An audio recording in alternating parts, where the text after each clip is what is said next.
Okay, so we take another question on wave now. Alright. A progressive wave travels from left to right along a straight string. The figure below shows a part of the string. Shows a part of the stretched string at one instance. So this figure below shows a part of the stretched string at one instance. P, Q, and R are three different points on the string. The distance P and R is 0.48 meters. The wave has a period of 0.020 seconds. 1. Use the figure to determine the wavelength of the wave. The wavelength of the wave is the distance between two successive points in phase.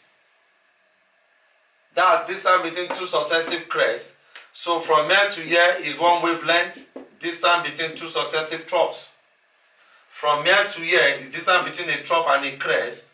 So this becomes one half wavelength.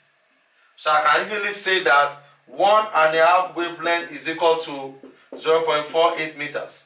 That means that 3 over 2 wavelength is 0.48 meters. Therefore, wavelength becomes what? Wavelength becomes 2 times 0.48 over 3. So this will give you 2 times 0.16, which is 0.32 meters. Okay? Calculate the speed of the wave. Speed of the wave is simply, we can say that the speed of the wave, don't forget, is f lambda or lambda over t. Which of the two is more appropriate? The one that is more appropriate is lambda over t. What is lambda here? 0.32. What is period? Is 0.020. So this basically means I'm having 32 over 2.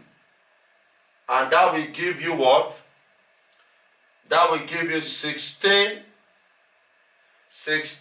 meters per second. Then the next one there, determine the phase difference between point Q and R. Q and R. Q to this position is 360.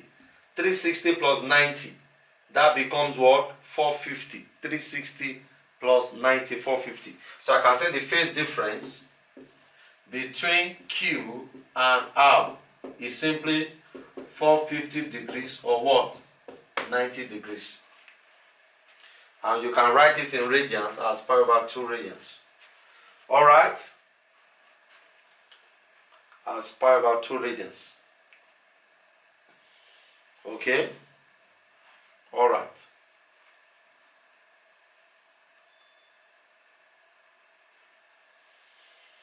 So we can say that the phase wave is 450 degrees. Let me put all there. Or 90 degrees, because that is 90 degrees after 360. Alright, thank you for listening.